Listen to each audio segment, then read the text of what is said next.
جب 9 سال پہلے میں اس گھر میں پہلی بہو بن کر آئی تھی۔ میرا تعلق ایک بہت ہی سادہ اور متوسط طبقے کے گھرانے سے تھا۔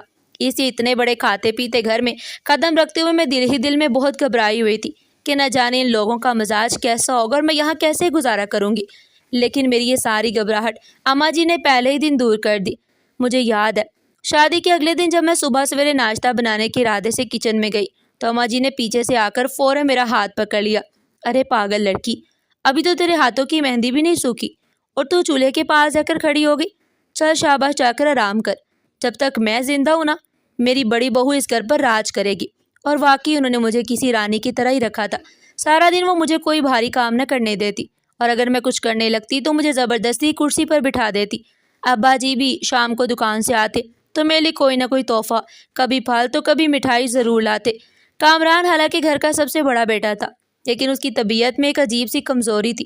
وہ ہمیشہ دوسروں کی باتوں میں آ جاتا تھا لیکن ابا جی اور اماں جی کی موجودگی میں اس کی مجال نہیں تھی کہ کوئی اس سے اونچی آواز میں بات بھی کرے۔ یہ گھر اس وقت مجھے جنت کا ٹکڑا لگتا تھا جہاں صرف محبت اور سکون تھا۔ پھر وہ دن بھی آیا جب میں نے اماں جی کو خوشخبری سنائی کہ میں ماں بننے والی ہوں۔ اس دن تو اماں جی کی خوشی کا کوئی ٹھکانہ نہیں تھا۔ انہوں نے پورے محلے میں مٹھائی بانٹی اور صدقے دیے۔ میں تو جیسے زمین پر پاؤں رکھنے کی باری نہیں آتی تھی۔ بہو کم سیڑھیاں چڑھنا، میں تمہارے پاؤں دبا دوں، تم بس آرام کرو، یہ کام میں خود کر لوں گی۔ اماں جی ہر وقت میرے آگے پیچھے گھومتی اور میری پسند کے کھانے بناتی۔ میں اکثر انہیں منع کرتی کہ اماں جی آپ خود بوڑھی ہیں، آپ مجھے شرمندہ نہ کیا کریں، تو وہ ہنس کر کہتی کہ تو میرے پوتے کو دنیا میں لا رہی ہے، تیری خدمت نہیں کروں گی تو کس کی کروں گی۔ اور پھر جب علی پیدا ہوا تو ابا جی نے خوشی میں اپنی دکان اور فیکٹری کے تمام مزدوروں کو 1 مہینے کی اضافی تنخواہ دی تھی۔ علی تو جیسے اماں جی کی جان بن گیا، اسے سارا دن گود میں لی پھرتی اور اس کی چھوٹی چھوٹی شرارتوں پر صدقے واری جاتی۔ زندگی بڑے ہی پرسکون اور خوبصورت انداز میں گزر رہی تھی، لیکن انسان کی فطرت کتنی عجیب ہوتی ہے اور حالات کیسے بدل جاتے ہیں یہ مجھے تب سمجھ آیا جب چند سالوں بعد گھر میں عدنان اور سلیمان کی شادیاں ہوئیں۔ ندا اور کومل اس گھر میں نئی بہویں بن کر آئیں۔ دونوں کی شادیاں 10-10 مہینے کے وقفے سے ہوئی تھی اور دونوں ہی بڑی تیز ترار، شاطر اور دنیا دار تھی۔ ان کے آتے ہی گھر کا نقشہ ہی بدل گیا۔ شروع میں تو وہ بڑی میٹھی بن کر رہی لیکن جلد ہی انہوں نے کچن سے لے کر لاؤنج تک اپنی سیاست شروع کر دی۔ ایک دن کچن میں دوپہر کا کھانا بن رہا تھا۔ ندا نے چولہے پر رکھی ہانڈی کا ڈھکن اٹھایا اور منہ بناتے ہوئے مجھ سے کہنے لگی، بھابھی آپ تو بہت بولی ہیں، سارا دن کچن میں گدھے کی طرح کھڑی رہتی ہیں، اور اماں جی آپ سب کو اپنے اشاروں پر نچاتی رہتی ہیں۔ ہم سے تو یہ سب نہیں ہوگا، ہم تو اپنے شوہروں سے بات کریں گے کہ ہماری بھی کوئی کام کرنے والی رکھے۔ میں نے اسے سمجھانے کی کوشش کی کہ ندا اماں جی بڑی ہیں اور ان کا کام کرنا ہماری ذمہ داری ہے، تو وہ ہنس کر بولی، بھابھی ذمہ داری صرف آپ کی تو نہیں ہے نا، ہم بھی اس گھر کی بہویں ہیں، لیکن اماں جی کا تو مزاج ہی ایسا ہے کہ وہ ہر چیز میں کیڑے نکالتی ہیں۔ کل میں نے سالن میں نمک تھوڑا تیز کر دیا تو پورے گھر کے سامنے میری بے عزتی کر دی۔ آپ کو تو پتہ بھی ہے کہ ان کا بلڈ پریشر ہائی رہتا ہے، پھر بھی باتیں چٹپٹی سناتی رہتی ہیں۔ دوسری طرف کومل بھی اکثر اپنے شوہر سلیمان کے کان بھرتی رہتی۔ ایک رات میں پانی لینے کچن میں جا رہی تھی تو سلیمان کے کمرے کا دروازہ تھوڑا سا کھلا تھا۔ اندر سے کومل کی آواز آ رہی تھی۔ وہ سلیمان سے کہہ رہی تھی کہ ہماری تو اس گھر میں کوئی اہمیت ہی نہیں ہے، سارا کنٹرول تو اماں جی اور بڑی بھابھی نے سنبھالا ہوا ہے۔ آپ سارا دن دکان پر ابا جی کی جھرکیں سنتے ہیں اور میں یہاں گھر میں صاف صاف باتیں سنتی ہوں۔ آخر کب تک ہم اس طرح غلاموں کی زندگی گزاریں گے؟ آپ اپنے بھائیوں سے بات کیوں نہیں کرتے کہ ابا جی سے اپنا حصہ مانگے؟ ان روز روز کی باتوں اور تانوں نے گھر کا سکون بالکل برباد کر دیا تھا۔ وہ کبھی کھانوں میں نقص نکالتی تو کبھی اماں جی کی باتوں کا الٹا مطلب نکال کر گھر میں ہنگامہ برپا کر دیتی۔ میں نے شروع میں اماں جی کی طرفداری کی لیکن پھر روز روز کے جھگڑوں اور بحث و مباحثوں سے تنگ آ چکی تھی۔ میں نے سوچا کہ اگر میں اماں جی کی طرفداری کرتی رہی تو یہ دونوں دیورانیاں میرا بھی جینا محال کر دیں گی، اور سچی بات تو یہ تھی کہ مجھے بھی اب اماں جی کے روزمرہ کے کام بوجھ لگنے لگے تھے۔ میں نے آہستہ آہستہ گھر کے کاموں سے ہاتھ کھینچنا شروع کر دیا اور خود غرضی کی چادر اوڑھ لی۔ مجھے بھی لگنے لگا تھا کہ اماں جی ہر وقت مجھ پر حکم چلاتی ہیں اور مجھے ان کی خدمت کر کے کچھ حاصل نہیں ہونے والا۔ میں نے اپنی جان بچانے کے لیے خاموشی اختیار کر لی اور گھر میں ہونے والے تماشوں پر خاموش تماشائی بن گئی۔ گھر کے اس ماحول میں میرا 8 سالہ بیٹا علی ہی اماں جی کی واحد خوشی تھا۔ وہ اسکول سے آتی ہے، اپنا بستہ صوفے پر پھینکتا اور سیدھا گراؤنڈ فلور پر دادی کے پاس پہنچ جاتا۔ اماں جی سے دیکھ کر اپنے سارے دکھ بھول جاتی اور اس کے لیے اس کی پسند کے بسکٹ اور پھل چھپا کر رکھتی اور اسے پرانی کہانیاں سناتی۔ مجھے یاد ہے ایک دوپہر میں لاؤنج میں کپڑے استری کر رہی تھی اور علی اماں جی کے پاس بیٹھا ہنس ہنس کر باتیں کر رہا تھا۔ ندا کی نظر اس پر پڑی اور ناک چڑھا کر مجھے تانے دیتے ہوئے کہنے لگی کہ بھابھی آپ نے تو بڑے مزے سے اپنا بچہ بڑھیا کے گلے مر دیا کہ خود سارا دن آرام کر سکے۔ سارا دن وہ اماں جی کے پاس پڑا رہتا ہے، کل کو وہ بھی انہی کی طرح بیمار اور چڑچڑا ہو جائے گا۔ آپ کو تو اپنے بچے کی کوئی فکر ہی نہیں، بس اپنی جان چھڑانے کے بہانے ڈھونڈتی رہتی ہیں۔ اتنے میں کومل بھی اپنے کمرے سے بولی، اور نہیں تو کیا بھابھی، اماں جی نے بھی تو اسے سر پر چڑھا رکھا ہے۔ ان دونوں کی باتیں سن کر مجھے غصہ تو بہت آیا، لیکن ان کے طعنوں سے بچنے کے لیے فوراً اماں جی کے کمرے میں گئی اور علی کو بازو سے پکڑ کر سختی سے کھینچتے ہوئے اوپر لے آئی۔ علی روتا رہا کہ مجھے دادی کے پاس رہنا ہے، لیکن میں نے اسے سختی سے ڈانٹ دیا کہ خبردار جو تم نیچے گئے، دادی بیمار ہے، انہیں تنگ مت کیا کرو اور اپنا کام کیا کرو۔ اماں جی نے اپنے کمرے کے دروازے سے یہ سب دیکھا اور ان کی آنکھوں میں آنسو آ گئے، لیکن انہوں نے ہمیشہ کی طرح خاموشی اختیار کر لی۔ اب سوچتی ہوں تو دل کرتا ہے کہ میں نے اپنی جھوٹی انا اور دیورانیوں کے طعنوں کے ڈر سے اپنے معصوم بچے کو اس کی دادی سے دور کر دیا، جس نے اسے اتنی محبت سے پالا تھا۔ وقت گزرتا گیا اور ابا جی کی دکان اور فیکٹری کا کام بھی چلتا رہا، لیکن ان تینوں بھائیوں کی نظریں ابا جی کی جائیداد پر لگی ہوئی تھی۔ یہ ابا جی کے انتقال سے بس کچھ ہفتہ پہلے کی بات ہے۔ ایک دن ڈرائنگ روم میں ابا جی بیٹھے تھے اور شہر کا ایک پراپرٹی ڈیلر ان کے پاس آیا ہوا تھا۔ کامران، عدنان اور سلیمان بھی وہیں صوفوں پر بیٹھے تھے۔ میں کچن سے چائے لے کر گئی تو ڈیلر بڑی منت سماجت کے انداز میں خالص کاروباری لہجے میں کہہ رہا تھا کہ سلیم صاحب، آپ تو ایک سلجھے ہوئے کاروباری انسان ہیں اور مارکیٹ کے رجحانات سمجھتے ہیں۔ آپ کا یہ مکان مین کمرشل ایریا میں ہے اور آج کل اس کی کمرشل ویلیو آسمان سے باتیں کر رہی ہے۔ اگر آپ مجھے یہ مکان بیچ دیں تو میں آپ کو مارکیٹ ریٹ سے بھی زیادہ پیسے دوں گا۔ اس سرمایہ کاری سے آپ کسی پوش علاقے میں اسے کہیں زیادہ شاندار اور بڑا بنگلہ لے سکیں گے اور باقی بچ جانے والے پیسوں کو اپنے کاروبار میں لگا کر مٹھائی کی مزید فرنچائزرز بھی کھول سکتے ہیں۔ آپ نے اس پرانی جگہ کو کیوں روکے رکھا ہوا ہے؟ آپ کو تو یہ آفر فوری قبول کر لینی چاہیے۔ میں نے چائے کی ٹرے میز پر رکھی اور دیکھا کہ کامران، عدنان اور سلیمان تینوں بھائیوں کی آنکھوں میں ایک چمک تھی۔ وہ دل ہی دل میں چاہتے تھے کہ ابا جی فوراً ہاں کر دے، کیونکہ پوش علاقے میں رہنے کا شوق ان تینوں کو تھا اور وہ کاروبار کو بھی پھیلانا چاہتے تھے۔ لیکن ابا جی نے چائے کا کپ اٹھایا، بہت ہی سنجیدگی سے اس ڈیلر کو جواب دیا کہ بھائی صاحب، آپ کی آفر بہت شاندار ہے، لیکن میرے لیے گھر صرف ایک مکان نہیں جسے میں پیسوں کی عوض تول کر بیچ دوں۔ میں نے اس گھر کو اپنے سامنے بنتے دیکھا ہے، میرا بچپن یہاں گزرا ہے، میرے بچوں کا بچپن یہاں گزرا ہے۔ جب تک میرے جسم میں جان ہے میں اس مٹی کو نہیں بیچوں گا، چاہے مجھے پوری دنیا کی دولت ہی کیوں نہ مل جائے۔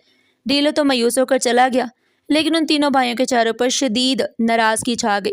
اس رات لاؤنج میں عجیب سی بوجھل خاموشی تھی۔ میں اپنے کمرے کے دروازے کے پاس کھڑی تھی جب میں نے دیکھا کہ کامران، عدنان اور سلیمان تینوں کٹے بیٹھے دھیمے لفظوں میں بحث کر رہے تھے کہ ابا جی ہمیں آگے نہیں بڑھنے دے رہے، ابا جی کو عقل سے کام لینا چاہیے اور بزنس ہمارے حوالے کر دینا چاہیے۔ مارکیٹ میں نئے رجحانات آ گئے ہیں، لیکن ابا جی وہی پرانے کھاتے نکال کے بیٹھے ہیں۔ ہم بچے تو نہیں ہیں کہ ہر وقت ان کی مرضی کے غلام بنے رہے۔ جب تک یہ زندہ ہے ہم کبھی کامیاب نہیں ہو سکیں گے۔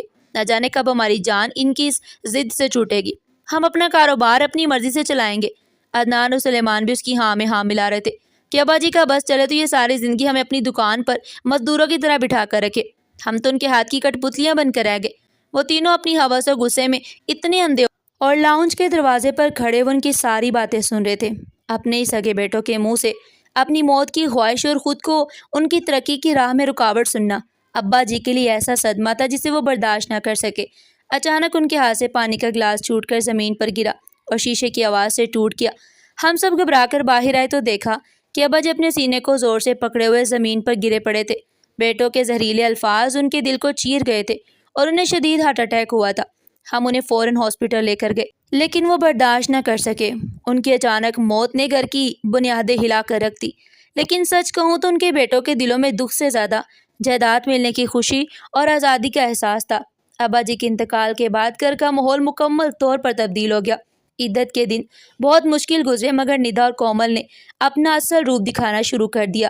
ابا جی کے ہوتے ہوئے تو انہیں کچھ بولنے کی ہمت نہیں ہوتی تھی، لیکن اب گھر کا کوئی سربراہ نہیں رہا اور اماں جی اپنے غم میں بالکل خاموش ہو گئی تھی۔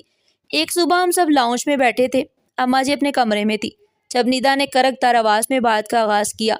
بھیا، اب ابا جی تو رہے نہیں، دکان اور فیکٹری کے بارے میں کیا سوچا؟ اب تو سارا بوجھ آپ تینوں پر آ گیا، اور سچی بات یہ ہے کہ ابا جی کا وہ پرانا طریقہ اب چلنے والا نہیں ہے۔ ہمیں گھر کے خرچے بھی تو دیکھنے ہیں۔ ندا نے کامران کی طرف دیکھتے ہوئے کہا تو کامران نے گہری سانس لی اور بولا کہ ہاں ندا، میں بھی یہی سوچ رہا ہوں کہ اب سارا کام میں خود اپنے ہاتھ میں لوں۔ ابا جی کے اس پرانے منشی کو بھی نکالنا پڑے گا، وہ حساب کتاب ٹھیک نہیں رکھتا۔ اتنے میں سلیمان، جو کافی دیر سے خاموش بیٹھا تھا، فوراً تن کر بیٹھ گیا۔ بولا کہ بھائی جان سارا کام آپ اکیلے کیوں سنبھالیں گے؟ میں نے تو ہم بھی کرتے ہیں نا۔ ابا جی کے بعد ہمارا بھی تو دکان اور فیکٹری پر برابر کا حق ہے، یہ نہ ہو کہ کل کو آپ سارا منافع خود ہی رکھ لیں۔ اس کی بات سن کر عدنان بھی بحث میں کود پڑا، اور پھر تینوں بھائیوں میں ایسی تل کلامی ہوئی کہ جس گھر میں کبھی اونچی آواز میں بات نہیں ہوتی تھی، وہاں جائیداد اور پیسوں کے لیے چیخو پکار ہونے لگی۔ کومل، جو کب سے موقع کی تلاش میں تھی، فوراً بولی کہ بھائی جان بڑے ہیں تو اس کا یہ مطلب نہیں کہ آپ ہمارا حق مار لیں گے۔ ابا جی کے دور میں جو ہوتا تھا وہ الگ بات ہے، لیکن اب ہم سب کے اپنے اپنے خرچے ہیں، اور ویسے بھی اس گھر کا بھی تو کچھ فیصلہ ہونا چاہیے نا۔ ہم کب سے اوپر والے حصے میں گزارا کر رہے ہیں، گراؤنڈ فلور پر اتنا بڑا حصہ تو اماں جی نے اکیلے گھیر رکھا ہے۔ میں نے چونک کر کومل کی طرف دیکھا۔ میرے دل میں بھی کافی عرصے سے یہ لالچ چل رہا تھا کہ کسی طرح مجھے گراؤنڈ فلور مل جائے، تاکہ میں اپنی مرضی سے گھر کی ترتیب بنا سکوں اور اماں جی کے پاس آنے جانے والے مہمانوں کی جھنجھٹ سے بچ سکوں۔ ندا نے فوراً کومل کی ہاں میں ہاں ملائی اور بولی کہ بالکل ٹھیک کہہ رہی ہیں کومل، ہم دونوں بہویں اوپر گرمی میں مرتی رہتی ہیں اور اماں جی نیچے اتنے بڑے کمرے اور لاؤنج میں اکیلی مزے کرتی ہیں۔ آخر اب ہمیں بھی تو کچھ سکون کا سانس لینے کا موقع ملنا چاہیے۔ ہم نے اپنے شوہروں کو خوب اکسانا شروع کر دیا کہ ہمیں الگ گھر چاہیے یا پھر گراؤنڈ فلور پورا ہمارے حوالے کیا جائے۔ کامران، جو گھر کا بڑا مگر کمزور فیصلہ کرنے والا بیٹا تھا، وہ بھی میری باتوں کے دباؤ میں آ گیا۔ گھر میں روزانہ اسی طرح کے جھگڑے ہونے لگے، کبھی کچن میں کھانے پر لڑائی تو کبھی دکان کے پیسوں پر بحث۔ اماں جی کی طبیعت بگڑنے لگی تھی اور ان کی دوائیوں کا خرچہ ہم سب کو ایک بھاری بوجھ لگنے لگا تھا۔ میں بھی ان جھنجھٹوں سے تنگ آ چکی تھی اور چاہتی تھی کہ کسی طرح یہ مسئلہ ہمیشہ کے لیے حل ہو جائے۔ پھر ایک دوپہر جب اماں جی سو رہی تھی، ندا نے ایک ایسی بے شرمانہ اور خود غرض تجویز پیش کی جس نے ہم سب کی خود غرضی کو ایک نیا راستہ دکھایا۔ ہم تینوں بہویں لاؤنج میں بیٹھی سبزی کاٹ رہی تھی جب ندا میری طرف جھک کر بڑی رازدارانہ آواز میں بولی کہ بھابھی، میں کافی دن سے ایک بات سوچ رہی تھی۔ دیکھیے ابا جی تو رہے نہیں، اماں جی بھی سارا دن اکیلی پڑی رہتی ہیں، ان کا بھی دل گھبراتا ہوگا۔ ظاہر ہے ہم تو انہیں وقت دے نہیں سکتے کیونکہ ہمیں گھر کے کاموں سے فرصت ہی نہیں ملتی، تو کیوں نہ ہم اماں جی کو شہر کے اس نئے VIP اولڈ ہاؤس میں داخل کروا دیں۔ یہ سن کر میرے ہاتھ سے نائف چھوٹ گئی اور میں نے حیران ہو کر اس کی طرف دیکھا۔ ندا، کیا کہہ رہی ہو تم؟ اولڈ ہاؤس میں لوگ کیا کہیں گے اور کامران کیا سوچے گا؟ ندا فوراً مسکرائی اور بولی، ارے بھابھی، لوگ کیا کہیں گے یہ چھوڑے، اولڈ ہاؤس میں وہ زیادہ خوش رہیں گی، وہاں ان کی ہم عمر عورتیں ہوں گی، ان کا دل لگا رہے گا، ساری سہولتیں ہوتی ہیں اور ان کا بڑا خیال رکھا جاتا ہے، اور ویسے بھی ان کی دوائیوں اور بیماریوں پر ہونے والا خرچہ ہم سے تو روز اور برداشت نہیں ہوتا۔ اگر ہم انہیں وہاں بیچ دیں تو گراؤنڈ فلور مکمل خالی ہو جائے گا، آپ اور بھائی جان آرام سے وہاں شفٹ ہو جانا اور ہم دونوں دیورانیاں لاؤنج میں اپنا بیوٹی پارلر کھول لیں گی، سب کا فائدہ ہے، اس میں کسی کا نقصان نہیں ہے۔ کومل نے بھی جوش میں آ کر کہا کہ ہاں بھابھی، ندا بالکل ٹھیک کہہ رہی ہے، آپ بس کسی طرح بھائی جان کو منا لے، سلیمان اور عدنان کو تو ہم سمجھا ہی لیں گے، روز روز کے مسائل سے جان چھڑانے کا یہی ایک طریقہ ہے۔ اس دن میرا ضمیر مجھے تھوڑی دیر کے لیے ضرور ملامت کرتا رہا، لیکن گراؤنڈ فلور کے لالچ اور روز روز کے جھگڑوں سے جان چھڑانے کی خواہش نے میری آنکھوں پر ایسی پٹی باندھ دی کہ میں نے خاموشی سے ان کی بے شرم تجویز پر حامی بھر لی۔ جب رات کو میں نے کامران سے اس بات کا ذکر کیا تو پہلے تو تھوڑا ہچکچایا، پھر پریشان ہو کر بولا کہ لوگ باتیں بنائیں گے کہ بیٹوں نے بوڑھی ماں کو بوجھ سمجھ کر گھر سے نکال دیا، لیکن میں نے اسے سمجھایا کہ کامران، ہم کون سا انہیں دھکے دے کر نکال رہے ہیں، ہم تو ان کی بیٹیوں صحت کے لیے انہیں ایک VIP جگہ بیچ رہے ہیں، اور پھر سوچو کہ ہمیں پورا گراؤنڈ فلور مل جائے گا، تم گھر کے سب سے بڑے بیٹے ہو، تمہارا حق بنتا ہے کہ تم نیچے آرام سے رہو۔ کامران بھی میری باتوں میں آ گیا اور اگلے ہی دن سلیمان اور عدنان نے بھی اس منصوبے پر حامی بھر لی۔ ہم سب نے مل کر اپنی ماں کو بوجھ سمجھ کر گھر سے نکالنے کا یہ بے حس اور ظالمانہ منصوبہ مکمل کر لیا، اور ہم بے صبری سے اس دن کا انتظار کرنے لگے جب اماں جی اس گھر سے ہمیشہ کے لیے چلی جائیں گی۔ میری انہی خود غرض سوچوں کا تسلسل ڈرائنگ روم کے دروازے کی گھنٹی کی آواز سے ٹوٹا۔ میں ایک دم چونک کر سیدھا ہو کر بیٹھ گئی اور میرے ساتھ ہی کامران، عدنان اور سلیمان بھی گھبرا کر کھڑے ہو گئے۔ میرے اور کومل کے چہروں پر بھی ہوائیاں اڑ رہی تھی۔ کامران نے جلدی سے آگے بڑھ کر دروازہ کھولا تو باہر ابا جی کے پرانے وکیل ایڈوکیٹ طارق صاحب کھڑے تھے۔ ان کے ہاتھ میں چمڑے کا بریف کیس تھا، ان کے چہرے پر ایک عجیب سے سنجیدگی اور سختی تھی۔ آئیے طارق صاحب، اندر آئیے، ہم تو صبح سے پریشان ہو رہے ہیں کہ یہ سب کیا ماجرا ہے۔ کامران نے ان سے ہاتھ ملاتے ہوئے انتہائی گھبراہٹ بڑے لہجے میں کہا۔ طارق صاحب نے کوئی جواب نہیں دیا، اور خاموشی سے چلتے ہوئے ڈرائنگ روم میں آ کر صوفے پر بیٹھ کے ان کی تیز اور تجربہ کار نظروں نے کمرے میں موجود ہم سب کا جائزہ لیا، اور پھر ان کی نظر ڈرائنگ روم کے کونے میں دروازے سے باہر لاؤنج میں پڑے ان بیگز پر جم گئی جن میں میں نے تھوڑی دیر پہلے اماں جی کا پرانا سامان پیک کیا تھا۔